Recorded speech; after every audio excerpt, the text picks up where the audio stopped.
ጤና ይስጥልን ተመልካቾች፣ ይህ አዲስ ዋልታ ቴሌቪዥን ነው። ፕሮግራሙ አጀንዳ ፕላስ ነው። አጀንዳ ፕላስ ለሀገራችን ለኢትዮጵያ የሚበጁ ሀሳቦችን አንስተን በስፋት በጥልቀት የምንመለከትበት ፕሮግራም ነው። የዛሬው የአጀንዳ ፕላስ አጀንዳችን ደግሞ ባለፈው ሳምንት ለሕዝብ ተወካዮች ምክር ቤት የቀረበውና በሀገራችን እየጨመረ እየሰፋ የመጣው የሐሰተኛ መረጃዎችና የጥላቻ ንግግር ሪፖርትን እየተመለከተ ውይይት እናደርጋለን። ተመልካቾች እንደምታውቁት በሀገራችን የተለያዩ ጥናቶች እንደሚጠቁሙት ሐሰተኛ መረጃና የጥላቻ ንግግር እየጨመረ እንደመጣ ያመለክታል። ይህንንም ባለፈው ሳምንት የኢትዮጵያ የመገናኛ ብዙሃን ባለስልጣን ያደረገው ዳሰሳ ጥናት ለሕዝብ ተወካዮች ምክር ቤት አቅርቦ ውይይት ተደርጎበታል። እሱ መነሻ አድርገን የሐሰተኛ መረጃ ስርጭት ምንድነው? ሐሰተኛ መረጃ ስንል የትኞቹ ናቸው? የጥላቻ ንግግርስ የሚባለው የትኞቹ ናቸው? እነዚህንስ ለማስቆም ከመንግስት ከመገናኛ ብዙሃንና የሚመለከታቸው አካላት ምን ይጠበቃል የሚለውን ጉዳይ አንስተን በስፋት እንወያያለን። ውይይቱን የምናደርገው እኔ እስጢፋኖስ አበራና አዲሱ የአጀንዳ ፕላስ ተሳታፊ ስለሺ ሀጎስ እንሆናለን። ይህንን ፕሮግራም እንድትከታተሉን በአክብሮት እንጋብዛለን። ተመልካቾች ፕሮግራሙን በመላው ዓለም እንደዚሁም በኢትዮጵያ በአዲስ ዋልታ ቴሌቪዥን ላይ መከታተል ትችላላችሁ። አዲስ አበባና አካባቢዋ ላይ ደግሞ በ105.3 ሜጋሄርዝ ላይ በምታገኙት አዲስ ዋልታ ኤፍኤም ላይ ማድመጥ ትችላላችሁ። ከዛ በተጨማሪም በአዲስ ዋልታ የፌስቡክ እና የዩቲዩብ ቻናል ላይም ይሄ ፕሮግራም ይገኛል።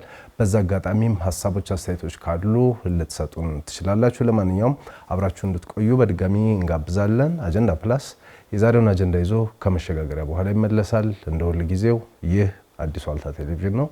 ይህ አጀንዳ ፕላስ ነው።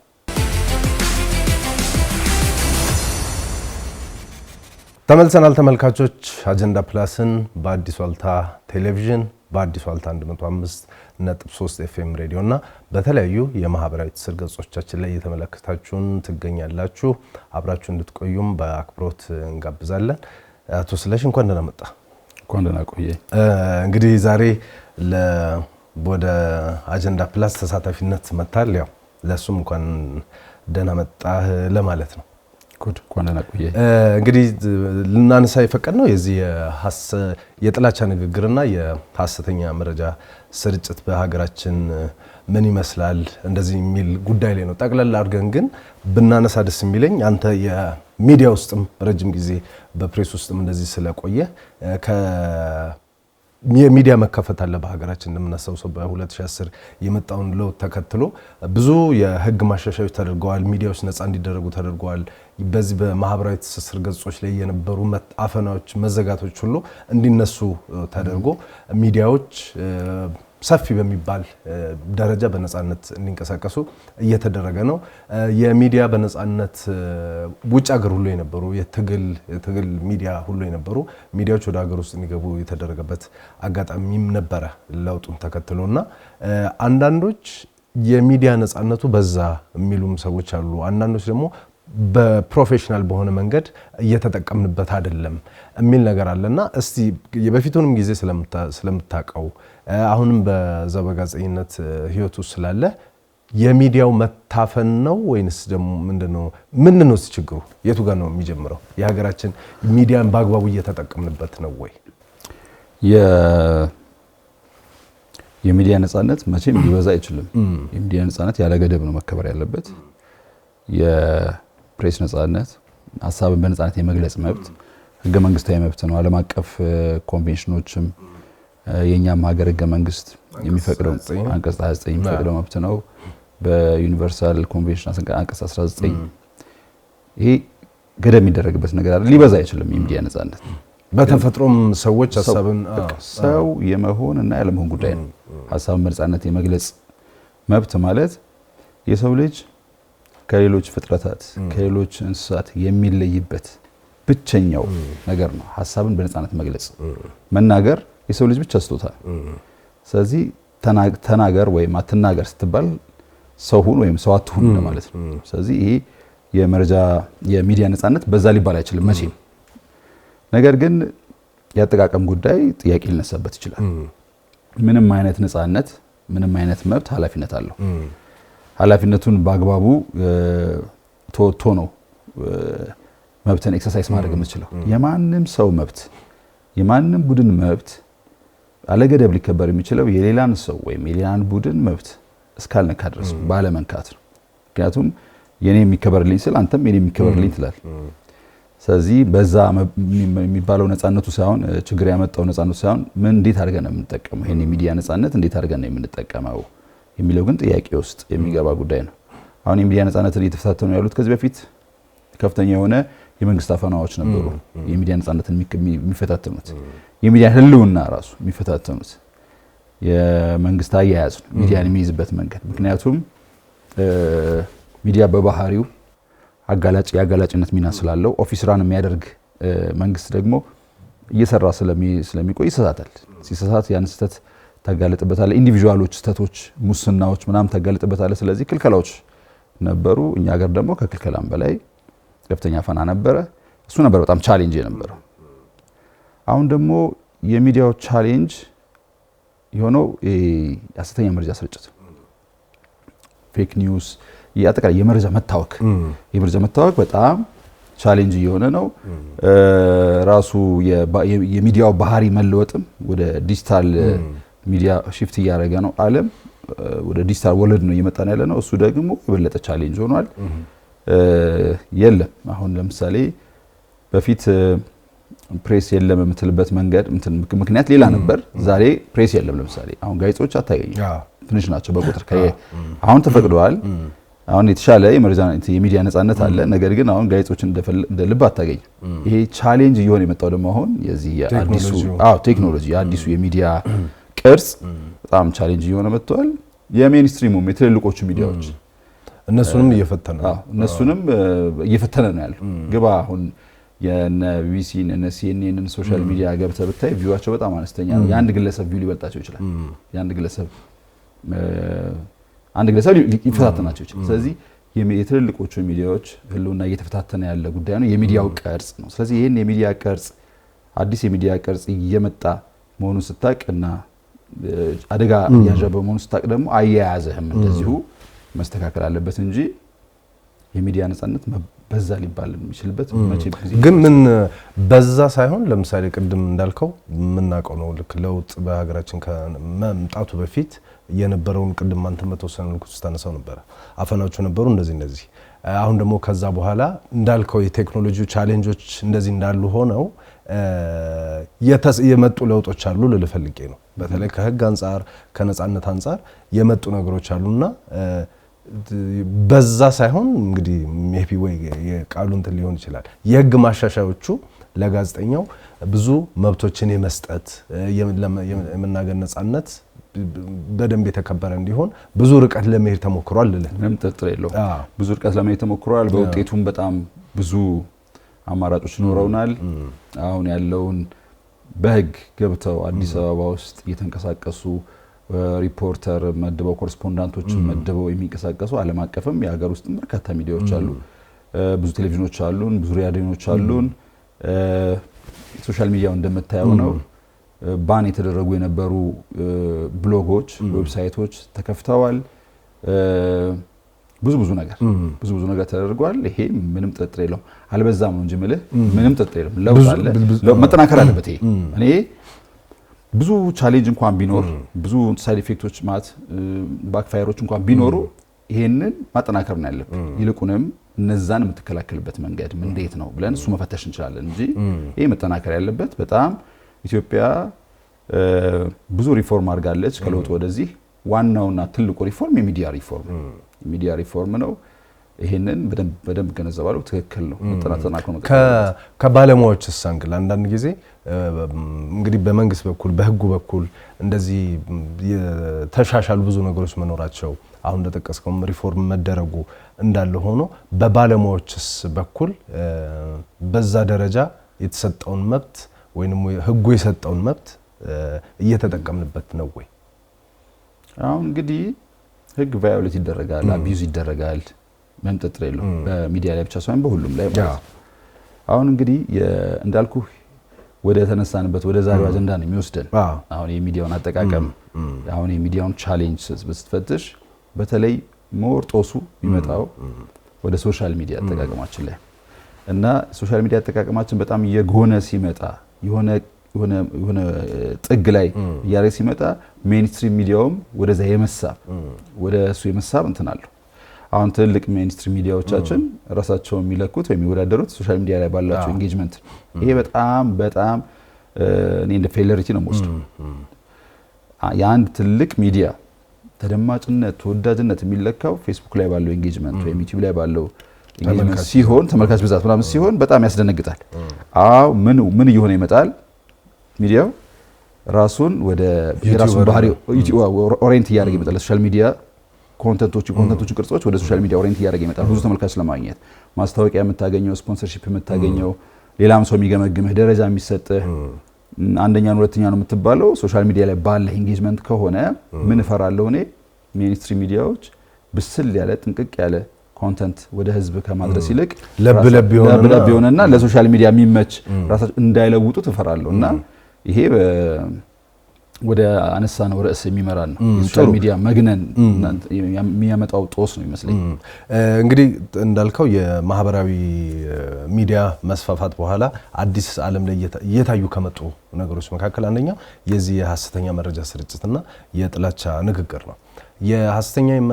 በሐሰተኛ መረጃ ስርጭትም በጥላቻ ንግግርም ብዙ ከተፈተኑ ሀገሮች መካከል ምናልባት ኢትዮጵያ አንዷ እንደምትሆን ምንም ጥርጥር የለውም። ከዚህ በፊት የነበረውን ጦርነት እናስታውሳለን። ከዚህ በፊት የነበሩ የተለያዩ ግጭቶችን በሀገራችን አንድም ሲቀሰቀሱ የነበሩት ግጭቶች፣ ሁለትም ግጭቶቹን በጣም ሲፋፋሙ የነበሩት በኋላም ብዙ አይነት ነገር ከስም እየተጠቀሰ ይሄኛውን ያኛውን እየተባለ ብዙ ነገሮች ሲጠቀሱ ነበረ። ህግ ወጥቷል የሐሰተኛ መረጃና የጥላቻ ንግግርን በተመለከተ።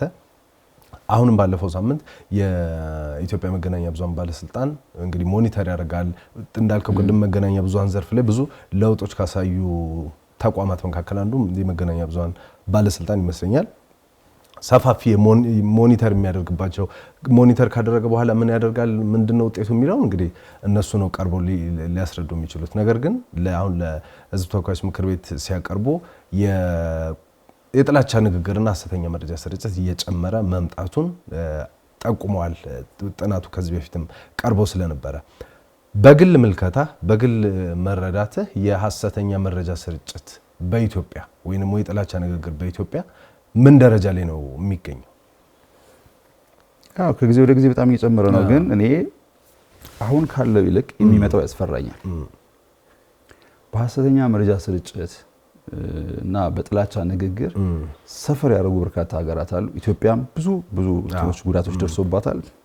ብዙ ሀገራት ሰፈር አድርገዋል። በሶሻል ሚዲያ አይደለም እንጂ የጥላቻ ንግግር ነው የሩዋንዳን ጭፍጨፋ ኦሪየንት ያደረገው። በሌላ ቅርጽ ሚዲያ እኮ ነው እሱ ሚዲያ ነው በሬዲዮ ነው እንጂ ማለት ነው። ገና የሚመጣው በጣም ያስፈራል። የሐሰተኛ መረጃ ስርጭት ደግሞ በጣም ውስብስብ እየሆነ ቅርጹን እየቀያየረ የመጣ ስለሆነ ለማጣራት እውነተኛና ሐሰቱና እውነቱን ለመለየት በሚያስቸግር ሁኔታ ሁላ እየመጣ ስለሆነ ዓለም አቀፍ ችግር ነው ችግሩ። እንደ ኢትዮጵያ ያለ ሀገር ደግሞ ችግሩ በጣም ይበረታበት። ሀገራት በርካታ ሜቶድ ይወስዳሉ ይሄንን ለመከላከል። ህግ የሚያወጡ ሀገራት አሉ፣ የሚዲያ ሰራዊት የሚያሰማሩ ሀገራት አሉ፣ ሚዲያ ሊትሬሲ የሚያስተምሩ ፋክት ቼክ የሚያዘጋጁ ሀገራት አሉ። የተለያየ እንትን ይጠቀማሉ። ኢትዮጵያ ሁሉንም በአብዛኛው ሁሉንም ትጠቀማለች። ሚዲያ ሊትሬሲ ላይ ብዙ አትገፋም እንጂ ህግ አላት፣ ፋክት ቼክ አላት፣ ሁሉም ለመጠቀም ትሞክራለች። ነገር ግን እስካሁን በደንብ ደርሶብናል ብዬ አላስብም። የመጣ ካለው ነገር አንፃር አሁን ፖለቲካውን ተውና ዝም ብለህ ቲክቶክ ገብተህ ፌስቡክ ገብተህ እነዚህ ፌክ ኒውሶች የሐሰተኛ መረጃ ስርጭቶች በግለሰቦች ላይ የሚያደርሷቸው ሰቆቃዎች፣ ትንሽዬ ሳንቲም ለማግኘት ተብሎ የሚዋሹ ውሸቶች እነዚህ እያደጉ ሀገርን የማወስበስ የስነልቦና የሰውን ስነልቦና የማወስበስ ችሎታ ያላቸው በጣም ከባድ ማህበራዊ ቀውስ ማምጣት የሚችል ምንድነው? ይሄ የመረጃ መታወክ ነው። ኢንፎርሜሽን መጀመሪያ ነው መጀመሪያ ምንድነው ሐሰተኛ መረጃ ስርጭት የሚባለው? ኢንፎርሜሽን ዲስኦርደር የሚባለው ማለት የመረጃ መታወክን በለው መዛባት። ይሄ እንግዲህ ሆን ተብሎም ላይሆን ይችላል። መረጃ ተዛባ ነው። አሁን ሶስት አይነት ኢንፎርሜሽን ዲስኦርደርስ አሉ። አሁን ሚስ ኢንፎርሜሽን ሆን ተብሎ ላይሆን ይችላል። ለምሳሌ አንተ በግንዛቤ ምጥረት ተቀጥቅጦ ፎልስ እንትኖች ማለት ነው እንትን ተብለም አምነህ ሊሆን ይችላል። እንትን አዲስ አበባ ገባ ኮሮና እንደዚህ ገባ የሚባል ነገር አምነህ እሱን ታስራጭ ትችላለህ። ይሄን ያክል ሰው እዚህ አካባቢ ሞተ የሚባለውን አምነህ ታስራጭ ትችላለህ። ሚስ ኢንፎርሜሽን በስተትባት ሆን ብለህ ላይሆንም ይችላል፣ ወይም የሆነን ሰው ለመጉዳት የሆነ ቡድን ለመጉዳት ላይሆን ይችላል። ይሄ ሚስ ኢንፎርሜሽን ነው፣ ሚስ ይደረጋል። ስለዚህ ይሄ በጣም ሲምፕል ነው። በሚዲያ ሊትሬሲ እንዴት ነው ኢንፎርሜሽን ኦተንቲኬት አድርገን መቀበል እንዳለብን በማስተማር ምናምን ፋክት ቼኪንግ ምናምን ታረጋግጠው ነገር ወይም በቴስቲሞኒያል የምታረጋግጠው ነገር ነው። ያው ዲስኢንፎርሜሽን ነው። ይሄ ሆን ብለው የሆነ ቡድን ወይም የሆነን ግለሰብ ወይም የሆነን አገር ወይም የሆነን ክልል ለመጉዳት ወይም የሆነ ፖለቲካ ቡድኖችን ለመጉዳት ወይም ከነዛ የበለጠ አድቫንቴጅ ለማግኘት ሆን ተብሎ የሚፈጠር የውሸት መረጃ ማለት ነው ዲስኢንፎርሜሽን። ይሄንንም ማጋለጥ ይችላል በብዙ ነገር እውነቱን በማሳየት ምናምን ማድረግ ይችላል። በጣም ኮምፕሊኬትድ ነገር ማል ኢንፎርሜሽን የተበከለ መረጃ ማለት ነው። የሆነው ነገር እውነት ነው ሆኗል። የሆነ ነገሩ እውነቱና ውሸቱ ቀላቅሎ ተበክሎ ነው የሚመጣው። ለምሳሌ ኮሮና መከሰቱ ግልጽ ነው። ኮሮና አንድ ሰው ሁለት ሰው ኢትዮጵያ መታየቱ ግልጽ ነው። ግን ያ እውነትን ይዞ ሌላ ሰውን የሚያሸብር ወይም የሆነ ነገር የሚያደርግ መረጃ ማሰራጨት ማለት ነው። ለምሳሌ እዛኔ ኮሮና የገባ ጊዜ ይህን ያክል ኢትዮጵያ ሊሞቱ ይችላሉ ምናምን የሚል እንትኖች ነበሩ በማህበራዊ ሚዲያ በጣም በስፋት ሲሰራጩ ነበር። ህዝብን የሚያሸብሩ ምናምን የሆኑ ተጠያቂ የሆኑ ሰዎችም ነበሩ። ምንም ጥርጥር የለውም። በሰሜኑ ጦርነት ጊዜ እንትና ደሴ ገባ፣ እንትና ደብረ ብርሃን ገባ፣ እንትና እንደዚህ ሆነ የሚለው አለ። ጦርነቱ መኖሩ ግልጽ ነው። የሆነ ቦታ የሆነ ነገር ተተኩሷል። ግን ያን ነገር አጋኖ በክሎ አጣሞ ለሆነ ነገር ግብ ሲባል የሚደረግ የመረጃ ስርጭት ነው ማል ኢንፎርሜሽን። በጣም ከባድ ነው እሱ ከባድ። ምክንያቱም የሆነ እውነት አለው። ለምሳሌ ጠቅላይ ሚኒስትሩ ይሄን ግቢ ቢጎበኙ የሆነ ቀን መጎብኘታቸው ግልጽ ማለት ነው። መጥተው እንዲህ አድርገው ሄዱ፣ የሆነ ነገር አድርገው ሄዱ፣ ወይም ለስቲፋኖስ 2 ሚሊዮን ብር ሰጠው ሄዱ ምናምን ብል ይሄን ለመለየት በጣም አስቸጋሪ ነው። ምክንያቱም እኔ የጨመርኩት የሆነ እውነት ላይ ነው የተበከለ መረጃ ማለት ነው። እንደዚህ ኮምፕሊኬትድ የሆነ የሐሰተኛ መረጃ ስርጭት ነው ያለው። ስለዚህ ለማከም መጀመሪያ ዲያግኖስ ማድረግ አለብን። ምንድን ነው መረጃው? ዲስኢንፎርሜሽን ነው፣ ማል ኢንፎርሜሽን ነው ወይስ ሚስ ኢንፎርሜሽን ብለህ መመርመር አለ። ለሁሉ በሽታ ተመሳሳይ መድኃኒት አይሰጥም። ስለዚህ ለሁሉ የተሳሳተ መረጃ እንትን ኢንጀክት አታደርግም፣ ፋክት ቼክ ኢንጀክት አታደርግም። አንዳንዱ በቴስቲሞኒያል ነው፣ አንዳንዱ በሆነ ነገር። ስለዚህ የተደራጀ የሚዲያ ሊትሬሲ የተደራጀ የዚህ የሐሰተኛ መረጃ መከላከል እንትን ያስፈልጋል ማለት ነው። ስለዚህ ስንበይነው እንደዚህ ነው ሐሰተኛ መረጃ ኢትዮጵያ ውስጥ ምንድነው ያመጣው? በግለሰብ ደረጃ ያልሞቱ ሰዎች ሞተዋል፣ ያልሆነ ነገር ሆኗል ተብሎ በርካታ ነገር መጥቷል። በሰሜኑ ጦርነት ያልነውን አይተሃል። ከዛም በፊት አንድ ግለሰብ እንደዚህ ሆኗል ብሎ ባሰራጨው መረጃ የሞተውን ሰው ብዛት አይተሃል። ብዙ ነው። ግን ወደፊት ከዚህ ሊብስ ይችላል። የሆነ ነገር ካላቆመን ትክክለኛ መፍትሄ ካልወሰድን ከዚህም ሊብስ ይችላል። ከኛ የባሰ መከራ የወሰዱ ሀገራት አሉ። ያደጉ ሀገራትም ቢሆን እዚህ ተጠቂ ናቸው። አንዳንድ ጊዜ ደግሞ ኦፊሻል ስም ያሰራጩታል። ለምሳሌ በአሜሪካ ኤሌክሽን ጊዜ በትራምፕና ባይደን ፉክክር ጊዜ ትራምፕ ሐሰተኛ መረጃ ያሰራጫሉ ተብሎ ከሰሱ ነበር። በትዊተርም አግዷቸው ነበር። ስለዚህ ይሄ በጣም ከባድ ነው። ሐሰተኛ መረጃ ስርጭት ለበርካታ ምክንያቶችን አቺቭ ለማድረግ የምታደርግበት በርካታ ቅርጽ ያለው በጣም አደገኛና ውስብስብ ነው። የሚሰራጨው ደግሞ አሁን ባለው ተጨባጭ ሁኔታ 90% ወይም ከዚያ በላይ በሶሻል ሚዲያ። ስለዚህ አንዳች ነገር ላይ መፍትሄ ያስፈልጋል። እኛ ጋር ደግሞ ስትመጣ ብዙ ነገሮች አሉ። እንግዲህ እንደምታውቀው በታሪክ በምናምን የምናውቃቸው ነገሮች አሉና ለኛ ደግሞ ስለ ሶሻል ሚዲያ ስለ ሐሰተኛ መረጃ ስርጭትና ስለ ጥላቻ ንግግር መነጋገር የግዴታችን። ምክንያቱም አንደኛው እንደዚህ ነው ታሪክ እየተመዘዘ ይሄኛው እንደዚህ አድርጎ ያኛው እንደዚህ አድርጎ እየተባለ ከዚህ በፊት ስናቃቸው የነበሩትም ግጭቶች በስፋት ሲነሱ እንደነበረ ይታወቃል። ማን ነው የሐሰተኛ መረጃ ስርጭትና የጥላቻ ንግግር ምንጩ ማን ነው በሀገራችን? እሱም መታወቅ ያለበት ይመስለኛል። እሱን ካላወቅን ቅድም ያልካቸውን ሕክምናዎች ለመስጠት ወደ መፍትሄው መሄድ የምንችል አይመስለኝም።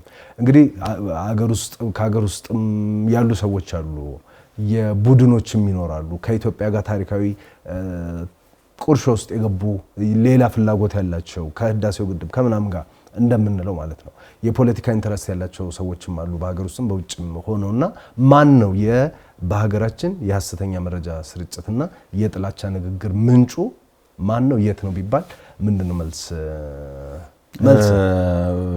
ራቅ አድርጎ ነው ምንጩን ማየት ስሩን እኔ አውድ ተፈጥሮልናል የዓለም ችግር ነው ብያለሁ ዓለም ግሎባል ፕሮብለም ይሄ ችግር አውድ ነው የተፈጠረው አውድ ምንድነው ሐሰተኛ መረጃዎች እንዲሰራጩ የተበከሉ መረጃዎች እንዲሰራጩ የሚያስችል የሚያደርግ በተለይም የማህበራዊ ሚዲያ የሚባለው አውድ ገንዘብ ይከፍላል ላይክ ሼር ሱስ ውስጥ ያስገባል ሰዎችን ሴሌብሪቲ ያደርጋል ከሜዳ አንስቶ ከዜሮ አንስቶ ሂሮ ያደርጋል አውዱ የሶሻል ሚዲያው አውድ የተፈጠረበት እንትን አንተ ተቆጣጣረው የሚቆጣጣረው ሌላ ነው ያ የሚቆጣጣረው አካል አገሩ ጋር ሲደርስ የሚያስቆምበት ጋለው አሜሪካን አሁን ቲክቶክን እንዘጋለን ወደሱ ልመጣለን ወደ ሀገሩ ጋር ሲደርስ የሚያደርገውን ያደርጋል ሀገሩ ጋር እስኪደርስ ግን የተፈጠረው አውድ ይሄን እንድናደርግ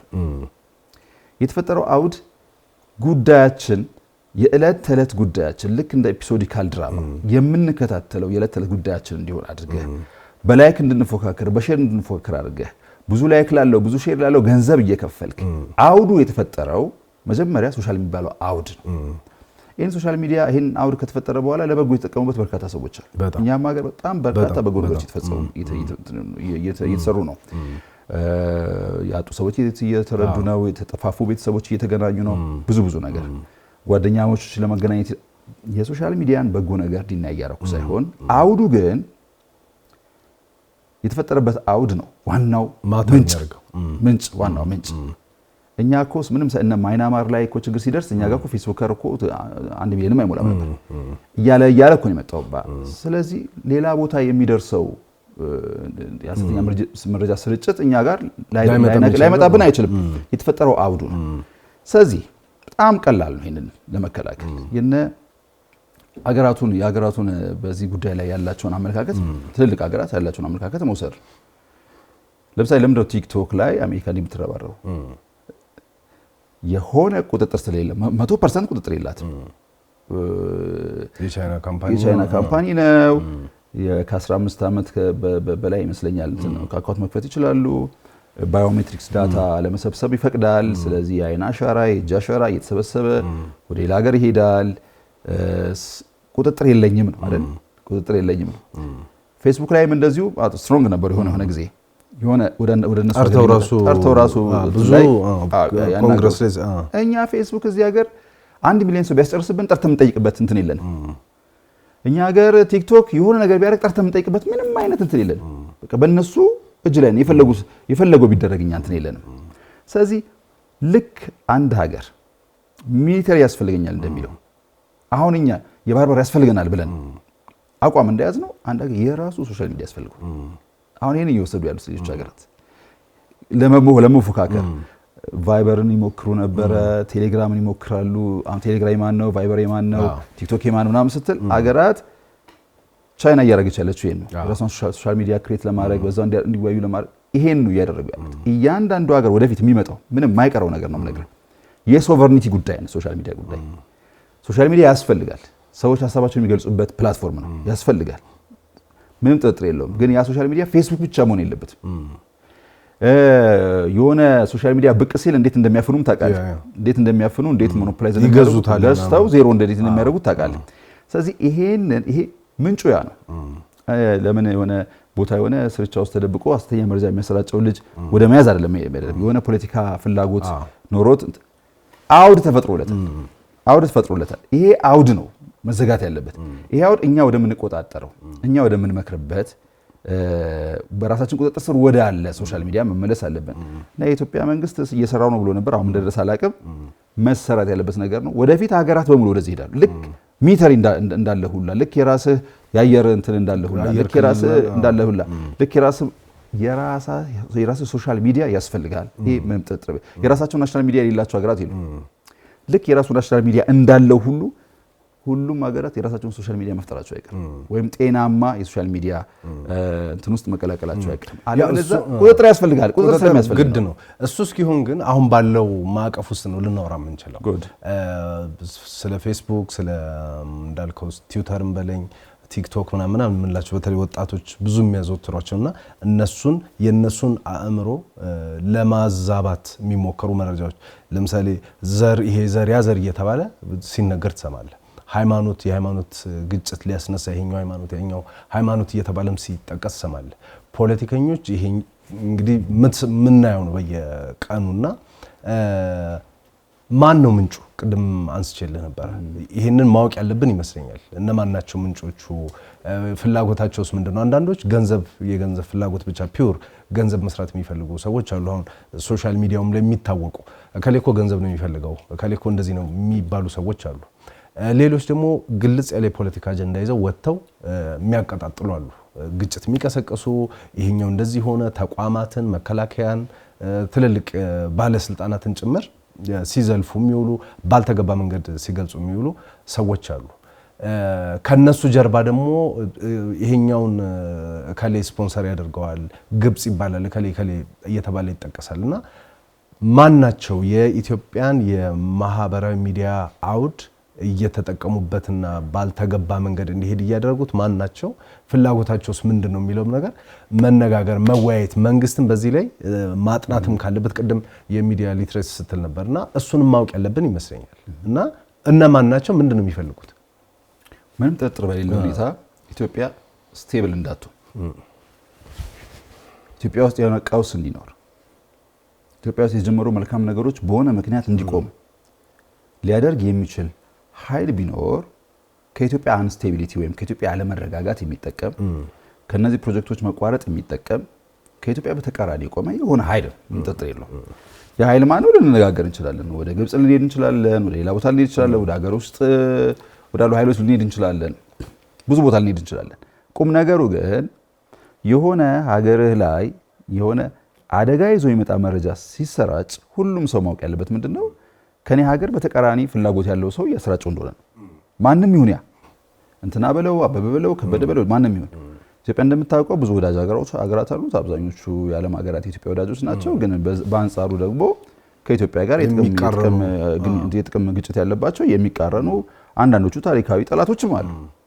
እነዚህ ራሳቸው ላይ መጡ ይችላሉ።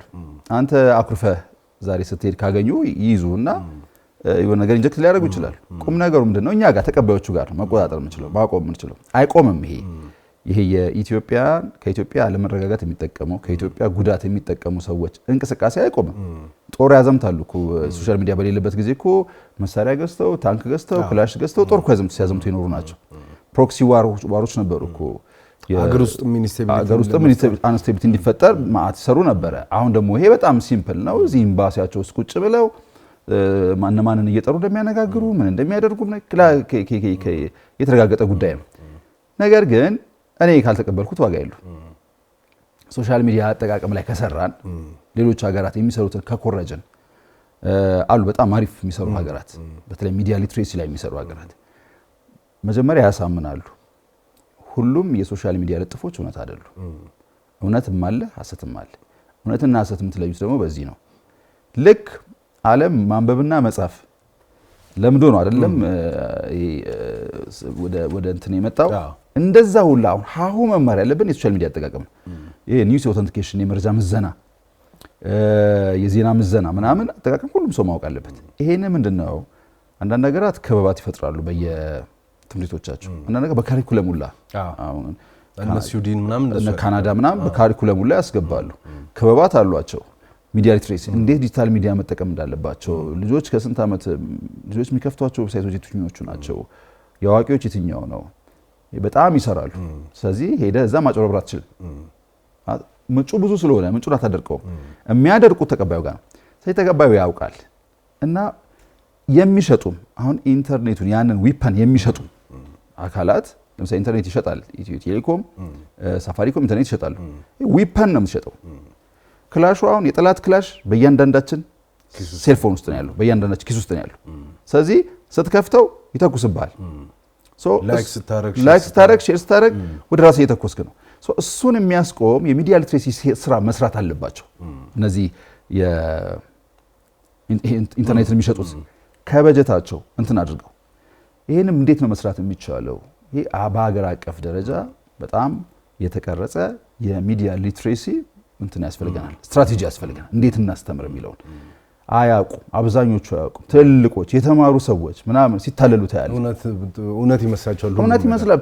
እንዳልኩ በጣም የረቀቀ ነው እንትኑ ስርጭቱ። ስለዚህ ሲምፕሊ እንዴት ነው በቴክኖሎጂ ማረጋገጥ ይቻላል።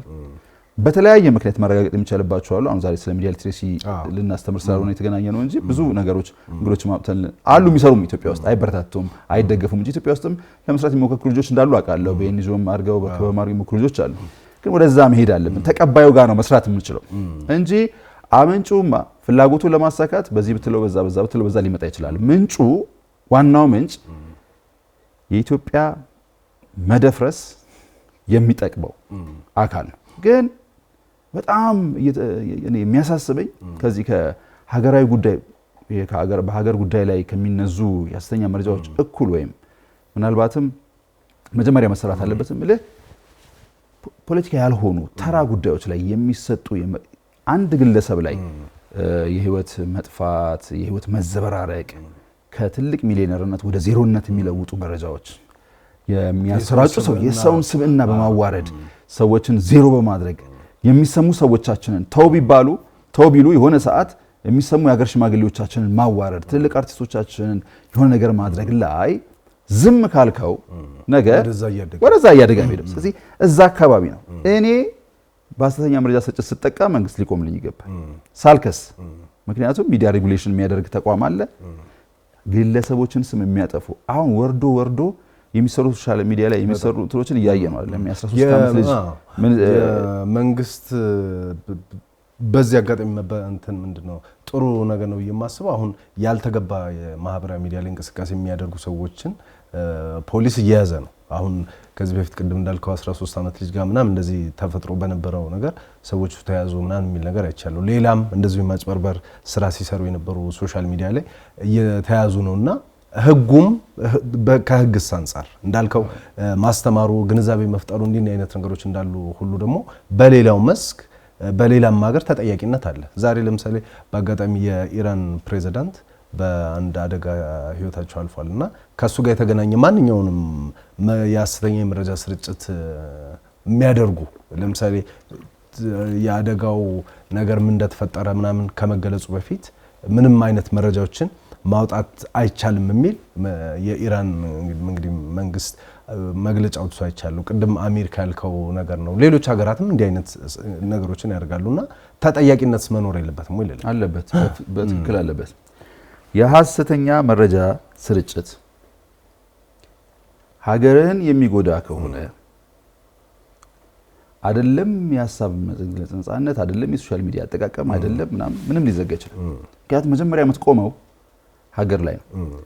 በዚህ በሚሰራጨው መረጃ የሚጎዳ ሰው፣ የሚሞት ሰው፣ የሚፈርስ ተቋም ምናምን ካለ በማንኛውም ሁኔታ እንትን ያስፈልገዋል፣ እርምጃ ያስፈልገዋል። እንደዚህ አይነት ውሳኔዎች በጣም ተገቢ ናቸው። ምክንያቱም የሞቱት በጣም ትልቅ የሀገሪቱ እንትኖች ናቸው። እነሱ ስለዛ ጉዳይ የተለያየ ሐሰተኛ መረጃዎች ተሰራጩ። እንኳን ሐሰተኛ መረጃ እውነተኛ መረጃውም እኮ እንዳይታወቅ ይደረጋል። ትክክል። የተወሰነ ነገሮች ብዙ ጊዜ በእኛም ሀገር ብዙ ታሪክ አለ። ይዘህ ለነገሮቹን አስተካክለህ ታደርጋለህ ለሀገር ጥቅም ለሀገር ሲባል ይሄ ምንም ጥርጥር የለውም። ይሄ ምርጥ እንትን ነው። ምሳሌ አሁን ያመጣኸው እኛም ሀገር አንድ ሁለት ጊዜ እንደዚህ ተደርጎ ያውቃል። አገር ደህንነት ሲባል የሆነ ነገር ምክንያቱም እንግዲህ ኢራን እንደምናውቀው ከእስራኤል ጋር ከምናምን ብዙ ነገሮች ስላለች ይሄ መረጃ ስርጭት ኢራንን ሊያተራምስ ይችላል በሚል ነው እንግዲህ መረጃውን መቆጣጠርና ጥርጥር የለውም እውነታቸውን ነው። ሊያተራምስ የሚችል መረጃ ሊወጣ ይችላል። አትቆጣጠሩም። ምን አይነት መረጃ ተቀምሞ ምን አይነት ዲስኢንፎርሜሽን እንደሚሰራጭ አታውቅም። እዚህ ምንም በማታውቅበት ሁኔታ መስኮትን በርም ከፍተህ ሀገርን ለጥቃት አታጋልጥ። ይሄን ማድረጋቸው ልክ ነው። እኛም ሀገር ህጉን የምንተገብረው መቼ ነው የሚለውን ማለት ነው በደንብ መታየት አለበት። ህጉ ከስር ነው መተግበር ያለበት። ከስር ከታች ትልቅ አደጋ ይዞ ሲመጣ ሰዎችን አጋጭቶ ህይወት ካለፈ ናም በኋላ አይደለም። ከስር ትንንሽ ሐሰተኛ መረጃ ስርጭቶች ሲመጡ ትንሽ ቅጣቶች ትንሽ ማስተማሪያዎች እያደረገ ጠርቶ መምከርም እኮ ሊሆን ይችላል ያደረገ ከስር ነው የምትመረግ ያለበት። ይሄ ትልቅ ሬጉሌሽን ይፈልጋል። እነዚህ የመረጃ ተጠቂዎች ግለሰብ በነገራችን ላይ በዚህ መረጃ ስርጭት ፖለቲካሊ የሚጎዳ የፖለቲካ ኃይል ሊሆን ይችላል። ሀገርም የተወሰነ ኢኮኖሚውን ትልል ይችላል። ግለሰቦች ይጎዳሉ። ግለሰቦች ይታመማሉ። በጣም ይታመማሉ። ስለ ጦርነት ሲወራለ ስለ ነገር ሲወራለ ስለ ምናምን ሲወራለ ግለሰቦች ራሳቸው ይጎዳሉ። ወደ አይምሮ መታወክ ውስጥ ይገባሉ። ህክምናው ላለው አሁን የዚህ የኢንፎርሜሽን ዲስኦርደር ሲንድሮም ህክምናው ላለው ሳይኮ ሶሻል ቴራፒ ነው ምናምን የሚባል ወደ በሽታነት አድርጓል። ሰዎች የዛ የሐሰተኛ መረጃ ሰለባ የሆኑ ሰዎች ወደ ህመሙላ እንትን ይላሉ። ስለዚህ ከስሩ ነው እንትን ማለት ያለበት። ህጉ በዛ መተግበር አለበት። ሚዲያ ሊትሬሲ ላይ መስራት አለብን። ከሁሉ በላይ ታስቦበት እኛ የምንቆጣጠረው ሶሻል ፕላትፎርሙን መፍጠር አለብን። የዚህ የሚዲያ ሊትሬሲውን ነገር ስታመጣ የሚዲያ ግንዛቤ የሚፈጠረው አንድም በዋና ሜንስትሪም በሆኑ ሚዲያዎች ነው። ቴሌቪዥን፣ ሬዲዮ በምንላቸው ማለት ነው። በሀገራችን እንግዲህ አዲስ ዋልታንም ጨምሮ ብዙ መገናኛ ብዙሃን አሉ። በተለምዶ የመንግስት የሚባሉት ፐብሊክ ሚዲያዎችን ጨምሮ ማለት ነው። በክልልም በምንም ያሉ ምንድነው የመረጃ ሚዲያዎች አሉ። እነሱ ምን እየሰሩ ነው? ለምሳሌ አሁን አዲስ ዋልታን እንኳን ብናነሳ ከሪፎርም ራሱን ሪፎርም እያደረገ እንደሆነ ይታወቃልና በዚህ ረገድ የነሱስ ክፍተት የለም ወይ? ምንስ መስራት አለባቸው? ይሄን ስንል እንግዲህ አዲስ ዋልታንም ጨምሮ ሌሎቹንም ሚዲያዎች ነው። የሌሎች ሀገሮች ሚዲያዎች ይሄንን አሁን ቅድም ስናነሳ የነበረውን ነገር እንደ ስጋት በመውሰድ በሬዲዮም በቴሌቪዥንም በሌሎች በሶሻል ሚዲያም መተው ስራ ሲሰሩ ይታያል። እንግዲህ እኛም የራሳችን ቴሌቪዥን አለ፣ ሬዲዮ አለ፣ ትልቅ የሶሻል ሚዲያም አለና ከኛም ተነስተ ሌሎቹስ ምን መስራት አለባቸው? አብሮስ መስራት ደግሞ አንደኛው ከአንደኛው ጋር መስራት አንደኛው ከአንደኛው ጋር መረጃዎችን የመለዋወጡ ነገር አሁን ይሄኛው መረጃ የኔ ነው ያኛው መረጃ የኔ ነው የምትልበትስ ጊዜ ነው ወይ? ለምሳሌ ኢትዮጵያ ቴሌቪዥን አለ፣ ፋና አለ፣ ሌሎች በክልል ያሉ መገናኛ ብዙሃንም አሉና እነሱስ በዚህ ረገድ ምን መስራት አለባቸው? ሜንስትሪም ሚዲያው እንዴት ነው በሶሻል ሚዲያ ላይ የሚፈጠረውን ቅድም ያላቸው ነገሮች ሊገታ የሚችለው?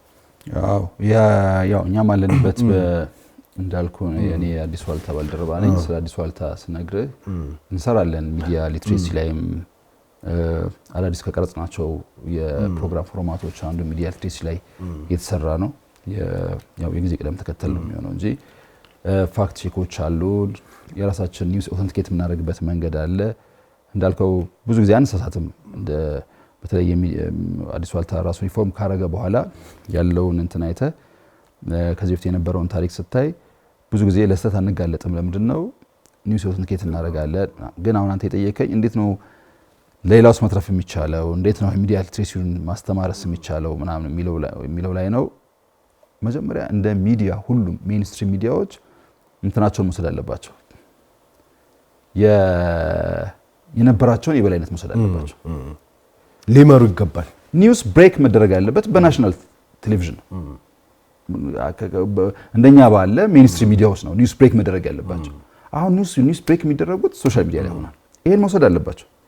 አንተ ከአሰራር ጀምሮ ማለት ነው። አንተ ሄደህ ኢንተርቪው አድርገህ አምጥተህ ኤዲት አድርገህ ምን ብለህ እዚህ ዜና አንባቢውን አስቀምጠ አክሽን ከት እስክትል ድረስ ሄዶልሃል እንት ነው። ስለዚህ ኒውስ ብሬክ የሚያደርገው ሶሻል ሚዲያ ነው። ስለዚህ ሰው የሆነ ነገር ሆነ ሲባል ወደ ሶሻል ሚዲያ ይሮጣል። ራስን አዘምነህ እዛ ላይ መድረስ አለብህ። አንተ የበላይነት በስራ ራሱ በእንትን የበላይነት መውሰድ አለብህ። የፖለቲካ ውሳኔ የሚያስፈልግ ኒውስ ብሬኪንግ ኒውስ ሲመጡ ለናሽናል ሚዲያ መስጠት ወይም ደግሞ ለሜንስትሪም ሚዲያዎች ቀድሞ መስጠት፣ መረጃን ፍን አድርጎ መስጠት፣ ሜንስትሪም ሚዲያዎች ያንን እንትን እንዲያገኙ ማድረግም ያስፈልጋል ከነሱ። ሌላው አጠቃላይ እንደ ሀገር ያለን የኮሙኒኬሽን ስትራቴጂ መከለስ ያስፈልጋል። አሁን እንዴት ባለ ሁኔታ ነው ሶሻል ሚዲያን በኮሙኒኬሽን ስትራቴጂያችን በአገር አቀፍ ኮሙኒኬሽን ስትራቴጂያችን ሶሻል ሚዲያን እንዴት ባለ ሁኔታ ነው ልንጠቀምበት ምናየውስ የሚለው ነገር መስተካከል አለበት። እያንዳንዱ የወረዳ ኮሙኒኬሽን፣ እያንዳንዱ የቀበሌ ኮሙኒኬሽን ሶሻል ሚዲያ ገጽ አለው። ወደድክም ጠላህም አንድ የወረዳ ኮሙኒኬሽን ምናምን የሚለጥፈው ልጥፍ የመንግስት አቋም የመንግስት ቢሮክራሲ ውስጥ ስላለ ለሐሰተኛ መረጃ ስርጭት የሚረዳ ግብዓት ሁላ ሊያቀብል ይችላል።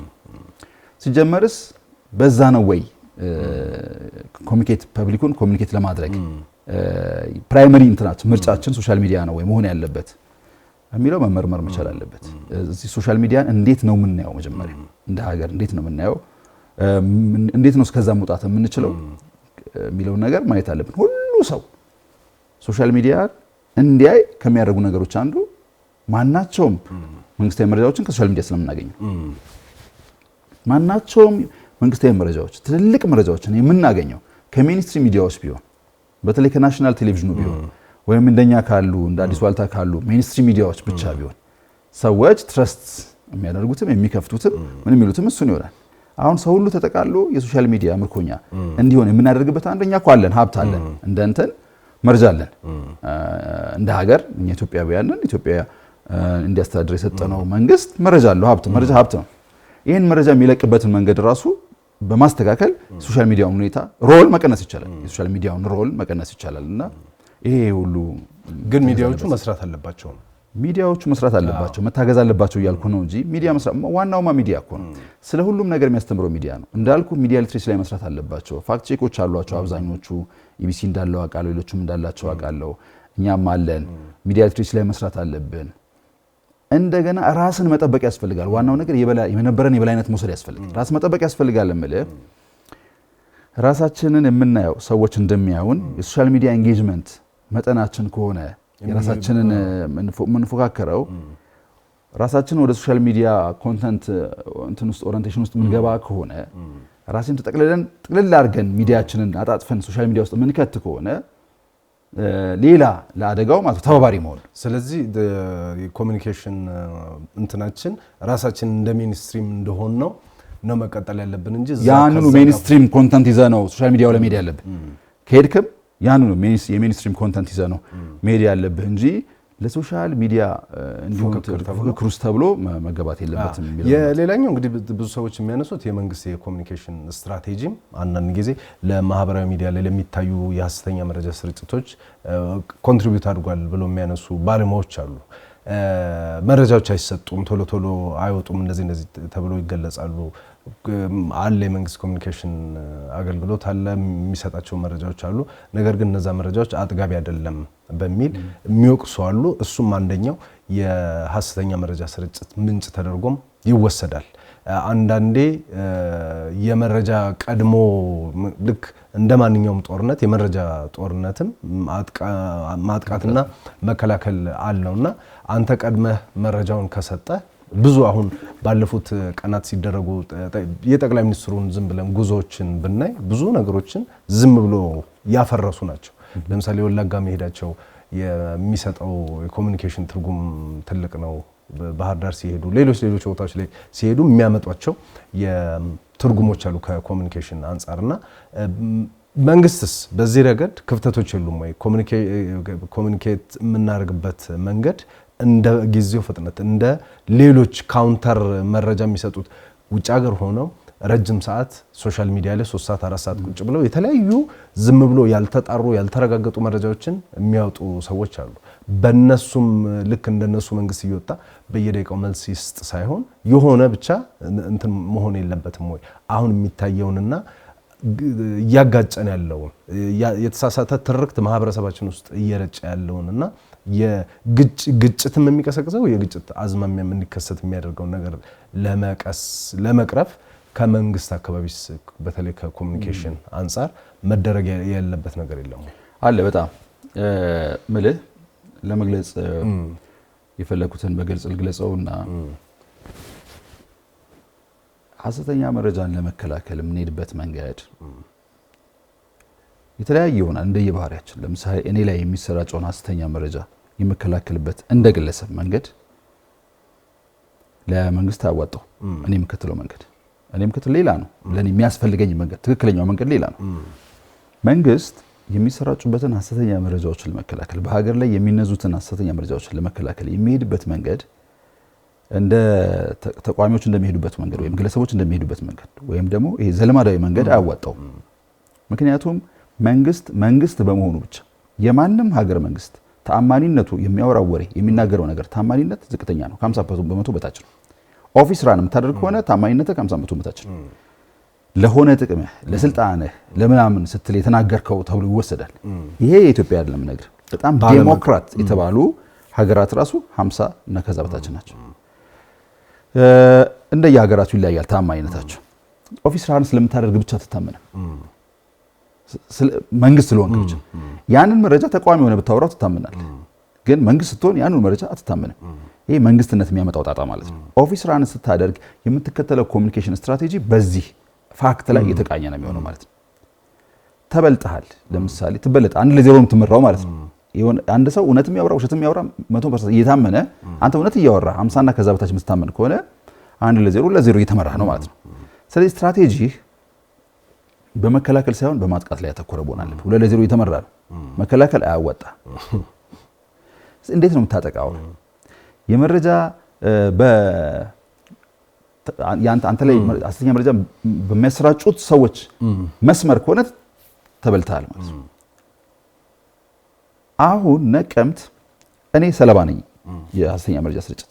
ነቀምት ሂድ በሆነ ጉዳይ ሂድ ብትለኝ ከዛ ከጠቅላይ ሚኒስትሩ ወደዛ ወደ ጉዞ በፊት የአፋን ኦሮሞ ክፍል ባልደረቦቻችን ወደ ነቀምት ለመሄድ ፕሮፖዛል ይዘውልኝ መጥተው ነበር እና እንዴ ምንድነው እሱ ነው ያልኩት። እንዴት ነው ወደዛ የምትሄዱት? ሊሆን አይችልም ብዬ ልጅቷን ሁላ ጠርቼ አይ እኔ እዛ የነቀምት ልጅ ነኝ ኢንፎርሜሽን አለኝ ምንም እንትን የለም አው ሰላም ነው መሄድ አለብኝ አለች። እና ፈራውና ለቀይ ጋር ደወልኩ እንደዚህ ልጆች እንሂድ እያሉ ነው በጣም ጥሩ ነው ግን ሴኩሪቲ ፈራው ሰለባ ነኝ ያልኩ እንኳን ጠቅላይ ሚኒስትር የሚሄድበት ሄዶ ስቴዲየም አዳራሽ ላይ ጠቅላይ ሚኒስትሩ ሄዶ ሴሌብሬት አድርጎ ድጋፍ ሰልፍ ወጥቶ የሚመጣበት ሀገር ቀርቶ ጋዜጠኞች ምልክበት አይደለም ብዬ ወስኛለሁ። ሰለባ ነኝ ነኝ የሐሰተኛ መረጃ ስርጭት። ስለዚህ እኔን ነቀምት ሰላም ነው ብለህ ፌስቡክ ላይ ጽፋት ተሰምነኝ አሁንም እንደተመራህ ነው የምትቀጥለው። ስለዚህ እየተመራህ የነበረውን 2-0 እየተመራህ የነበረውን ጨዋታ ለመቀየር ቴስቲሞኒያል ፕራክቲካል ኤክሰርሳይሶችን የሚያስፈልጉ ማለት ነው። ከዛ ጠቅላይ ሚኒስትሩ ሄዱና መጡ። ኮሚኒኬሽን ማለት ይሄ ነው። አሁን ቢያንስ ወደ መሪነት ትላለህ ማለት ነው። እኔ ከዛ በኋላ አሁን መላክ እችላለሁ። ከዛ በኋላ አልቸገርም። የባህር ዳርም ጉዳይ እንደዚሁ ነው። ሌሎችም ጉዳይ እንደዚሁ ነው። ሁሉ ቦታ ጠቅላይ ሚኒስትር እየሄደ ምናምን ነው ኮሚኒኬሽን የሚያደርገው እያልኩህ አይደለም። ቴስቲሞኒያልስ ፕራክቲካል ኤክሰርሳይሶች በማሳየት እንጂ ልክ ቁጭ ብለው አንድ ቤት ውስጥ ቁጭ ብለው ሐሰተኛ መረጃ እንደሚያሰራጩብህ አመጽ እንደሚቀሰቅሱብህ ሰዎች አይነት አንተም ቁጭ ብለህ የጻፍክ ታይፕ እያደረክ ውሸት ነው ምናምን እያደረክ የምትከላከለው ነገር አይደለም። ስለዚህ ኦፊስ ራን የሚያደርግ መንግስት የሚከተለው ኮሚኒኬሽን ስትራቴጂ የተለየ መሆን አለበት። ስለዚህ ይሄንን ከግንዛቤ ውስጥ አስገብቶ ከፍጥነትም አንጻር በዚያ ላይ ሳላነሳው ማለፍ የሌለበት ነገር መረጃ ዝግ ባደረክ ቁጥር የሐሰተኛ መረጃን ስርጭት እያባባስክ ነው የምትቀጥለው። መረጃ ዝግ መሆን የለበትም። መረጃን ክፍት ማድረግ፣ መረጃን ተደራሽ ማድረግ፣ በየጊዜው ስለሆኑ ጉዳዮች በየጊዜው እየወጡ ያለውን እውነት ማሳወቅ፣ ሐሰተኛ መረጃዎች እንዳይሰራጩ በተለይም ማል ኢንፎርሜሽን የሚባለው ወይም የተበከሉ መረጃዎች እንዳይሰራጩ መከላከል ማለት ነው። እንዳልከው ያው የራሳቸው ምክንያት ይኖራቸዋል። ነገር ግን በጣም የዘገየ መረጃ ስጣት ስርዓት ነው ያለን። እኛ ራሱ እንደ ሚዲያ በየቢሮ በየሚኒስትር መስሪያ ቤቱ እናንኳኳለን፣ በየቢሮው እናንኳኳለን፣ በየተቋማቱ እናንኳኳለን። መረጃ ለማግኘት እንቸገራለን በጣም። ይህ ማለት ምን ማለት ነው? ሐሰተኛ መረጃዎች እንዲሰራጩ፣ የተበከሉ መረጃዎች እንዲሰራጩ መተባበር ስለሆነ መረጃዎች ክፍት እንዲሆኑ በዚህ አጋጣሚ እንዲያውም መልዕክት ማስተላለፍ ፈልጋለሁ። በጣም ጥሩ። እንግዲህ እያጠቃለልን መምጣት ውጭ ሀገር ያሉ ብዙ በተለይ ይህም ጥናቱም ሌሎች ጥናቶችም እንደሚያሳዩት በአብዛኛው የሐሰተኛ መረጃ ስርጭት ምንጮች በሀገራችን በተለያየ የዓለም ክፍል የሚገኙ እና ማህበራዊ ሚዲያን መሰረት ያደረጉ ወይም ደግሞ ሜንስትሪም የሆኑ ሚዲያዎች አንድ ሚና እንዳላቸው ይታመናል። እነዚያ ሚዲያዎች በግለሰብ የሚመሩም ሊሆኑ ይችላሉ፣ በቡድን የሚመሩም ሊሆኑ ይችላሉ፣ ኢንተረስት ከሀገር ውስጥ ሊንክ ያላቸው ሊሆኑ ይችላሉ፣ በራሳቸው የሚንቀሳቀሱ ሊሆኑ ይችላሉ፣ ሳተላይት ላይ ያሉም ሊሆኑ ይችላሉ፣ ከሳተላይት ውጭም ያሉ ሊሆኑ ይችላሉ። አንዳንዶቹ የኢትዮጵያን ወቅታዊ የሆነ አውድ አይረዱትም። ለምሳሌ ስለ ኮሊደር ልማቱ የሚያነሱት ነገር እዚህ መሬት ላይ ያለውና እነሱ የሚሉት ነገር ኮምፕሊትሊ የተለያየ ነው። አማራ ክልል ውስጥ ያለው የጸጥታ ሁኔታና እነሱ የሚያወሩት ሁኔታ የተለየ ነው። ኦሮሚያ ክልል ውስጥ ያለው ሁኔታና ሌሎች አካባቢዎች በአጠቃላይ ሀገራችን አሁን የምትገኝበትን ሁኔታና እነሱ ስለ ሀገራችን እናውቃለን ብለው የሚያነሱት ነገር ይለያያል። አንድ ሁለተኛ አዲስ አበባ ውስጥ ስለተፈጠረ ነገር እዚህ እኛ ቢሮ አካባቢ ስለተፈጠረ ነገር እነሱ ሊነግሩን ነው የሚፈልጉት። ስለዚህ እነሱስ አካባቢ ህብረተሰቡ መረዳት ያለበት ነገር የለም ወይ? እነሱም እዛ ቁጭ ብለው የሚሰሯቸው ስራዎች ፍላጎታቸው ፖለቲካም ይሁን ገንዘብም ይሁን ምናምን ይሁን አንተ ስላለህበት ሁኔታ ግን እነሱ እንዴት ሊነግሩ ይችላሉና ከዛስ ሊጀምር አይገባም ወይ? የሚዲያ ሊትረሲ ስንሰማ ስናነብ ስናይ መጠየቅ ያለብን ነገሮች የሉም? እንዴት ይሄ ሆነ እንዴት ይሄ ሊደረግ ቻለ ብለን ማየት የለብንም? አንድ ሁለተኛ ነገር ደግሞ አብዛኞቹ እንደምታውቀው በኮንስፓይረሲ ላይ መሰረት ያደረጉ ነው። ምንም ፋክቶች አይነግሩህም። እንደዚህ ሊሆን ነው በታሪክ በምናምን ያመጡና የሆነ አይነት አውድ ሊሰጡ ይሞክራሉ። ጠቅላይ ሚኒስትሩን በተመለከተ መከላከያን በተመለከተ ሌላውንም በተመለከተ ተመሳሳይ በሴራ ትንተና ውስጥ መሰረት ያደረገ ነገሮችን ነው ሲሰሩ የምናየውና ስንሰማ መመርመር መጠየቅ ለምን ብለን እንዴት ሆነ ብለን መመዘን የለብንም እኛ ተቀባዮቹ ማለት ነው። እውነት ቅድም ያልኩህ ነው የሚሆነው። በተለይ አሁን የኢትዮጵያ ፖለቲካ የመረጃ ምንጮች ያሉት ውጭ ሀገር ሆኗል። ያ አዲስ አበባ ስለሚከናወነው ነገር ውጭ ሀገር ሆኗል። እኔ እስቲ ወደ ውስጥ ማለት ለመተቸት ቀላል የሆነውን መንግስትን እንተች ብዬ ነው ያነሳውልህ ቅድም። እኛ ራሱ ማለት እንደ መንግስትስ እኛ መረጃ የምንሰማው ከመንግስት መረጃ የምንሰማው በእንትን በኩል ከሆነ የት ነው ፌስቡክ ያለው ካሊፎርኒያ ነው። በዛ በኩል ከሆነ መረጃ የምንሰማው እውነቱ የመንግስትን መረጃ በዛ በኩል የምንሰማው ከሆነ ሐሰተኛው መረጃ በዛ በኩል ይመጣ ምን ይገርማል ነው እንጂ አዲስ አበባ ውስጥ ስለተከናወነ ጉዳይ እንዴት ከአሜሪካ መረጃ እንወስዳለን ሊወሰድ ይችላል እንትን ሊል ይችላል። ግን ፕራይመሪ መረጃ ምንጭ እንዴት ናሽናል ቴሌቪዥን አይሆንም? እንዴት የሀገር ውስጥ ሚዲያዎች አይሆኑም? ቀዳሚ መረጃ ምንጮች ከዛ እየወሰዱ ያንን መተንተን ለምን ሆነ እንዴት ሆነ ማለት ኦኬ ያባት ነው። ነገር ግን ቀዳሚ የመረጃ ምንጭ እንዴት ከዛ ሊሆን ይችላል የሚለው በጣም እውነት መጠየቅ ያለበት ነገር ነው። ሌላው አንዳንዶቹ ወደ ኮሜዲያንነት እየተለወጡ ነው። ሰው ምንም እያሰበ አይደለም እንዳትል ሰው እየለየም ጨምሯል። በራሱ መንገድ ሳታስተምረውም በራሱ መንገድ ማነው አሁን እንደ ኮሜዲያን የሚወሰዱ የፖለቲካ ተንታኞች አሉ። እንትና በጣም ይመቸኛል ምናምን ብለው ውሸት እንደሆነ ይታወቃል። የሚያወራው ምን እንደሆነ ይታወቃል። አንዳንዱ በጣም ጸያፍ ስድብ ነው፣ ግን እንደ ኮሜዲም ምናምን የሚያዩት ምናምን አሉ። ወደዛም ሰው ምንም እየለየ አይደለም ነው ማለት አይቻልም። ግን አንዳንዶቹ አሳሳች ናቸው እንዳልኩ። በጣም የሚጠቀሙት የመረጃ አይነት እንዳልኩ የተበከለ መረጃ ነው። የሆነ እውነት ሳይዙ መረጃ ይበክሉ። አሁን ዝም ብለው ዲስኢንፎርሜሽን በየጊዜው ሲመጣ ሲሆን ትጋለጥና ኮነት ይያዛል። ግን አንዳንዶቹ በጣም እንትኖች ናቸውና አለማፈርስ ለምሳሌ እንደዚህ አውሮፕላን ጣልን እንደዚህ ያደረግን ብሎ ካለ በኋላ ነገም ደግሞ ተመልሶ ሌላ ነገር ሲቀጥል ያው ኦዲየንስ አብሮት ተከትሎት ሲሄድ ታያለህና እሱ ጋስ ኦዲየንሱስ እንግዲህ እንዳልከው እሱ ጋር መታየት ያለበት ነገር አለ። አንዳንዴ እኔ አፍራለሁ። እኔ ቡናውን በማግስቱ እንደዚህ ብዬ ወጣ ይሆን ምናምን ብዬ አፍራለሁ። አንዳንዴ ሌላስ መረጃ ይዤ መምጣት ይችላል ይሆን ብዬ አፍራለሁ አንዳንድ ጊዜ። እና የሰዎቹ ኮንፊደንስም የሚያታልል ይመስለኛል፣ የሚያጨበብር ይመስለኛል። ዝም ብሎ መቼም የሰው ልጅ በዚህ ድፍረት ሊመጣ አይችልም ብለህ አንዳንድ ጊዜ የምትላቸው ነገሮች አሉ። ግን እንዳልኩ ሰዎች በተለያየ ንቃተ ህሊና ውስጥ ሆነው ስለሆነ ሶሻል ሚዲያ የሚከታተሉት ከ15 ዓመት ጀምሮ እስከ ፕሮፌሰሮች ድረስ አንድ መረጃ እንትን ኩል ይሰማሉ። እድሜ የምትገድብበት የለም፣ ምንም የምትገድብበት የለም። አውዱ ነው ዋናው በሽታ ማለት ለዚህ ነው። አውዱ ትክክል አይደለም። ሴልፎን ላይ ነው ያለው። በፊት የልጆች ክፍለ ጊዜ ይከፈትልህና ከዛ የትልቅ ሰው አዲስ መጣ ግባ ትባላለህ። ስለዚህ ልጆችን ፕሮፐርሊ ማሳደግም ይችላል። አሁን ሴልፎን ላይ ነው ያለው። ይሄ ክላሹ እንትኑ በእያንዳንዱ ኪስ ውስጥ ነው ያለው። ስለዚህ እሱን ጥንቃቄ መደረግ አለበት። እሱ በጣም ውስብስብ ስለሆነ ነው። ግን ያው ህብረተሰቡ በቂ መረጃ እንዲኖረው ሚዲያዎችን መስራት አለባቸው፣ መንግስት መስራት አለበት፣ የኮሚኒኬሽን ስትራቴጂያችንን ማስተካከል አለብን። በተለይ ሬጉሌት የሚያደርገው ሬጉላቶሪ ቦዲው መገናኛ ብዙሃን ባለስልጣን የሚባለው በደንብ ብዙ ስራ ይቀረዋል፣ እሱን መስራት አለበት የሚለውን እንደ ማጠቃለያ ልንወስድ እንችላለን። በጣም ጥሩ። እውቅና መስጠት በመንግስትም በኩል ፖዚቲቭ ስራ ለሚሰሩ ማህበራዊ ሚዲያ ላይ እውቅና ቢሰጥ እንደሱ አይነት ነገሮችም ነገሩን መስመር ለማስያዝ ጥሩ አካሄድ ይመስለኛል። እኔም በግሌ ሳስብ እናመሰግናለን አቶ ስለሺ። ተመልካቾች ስትከታተሉ የቆያችሁት አጀንዳ ፕላስን በአዲስ ዋልታ ቴሌቪዥን ነበረ። አጀንዳ ፕላስ ለዛሬ ያነሳው የሐሰተኛ የመረጃ ስርጭትና የጥላቻ ንግግር በሀገራችን ምን መልክ አለው የሚለውን ነገር መነሻ አድርጎ ባለፈው ሳምንት ለሕዝብ ተወካዮች ምክር ቤት የቀረበን ጥናት መነሻ አድርገን ነበረ ውይይት ያደረግነው። አብረናችሁ የቆየነው እስጢፋኖስ አበራውና ስለሺ ሀጎስ ነን።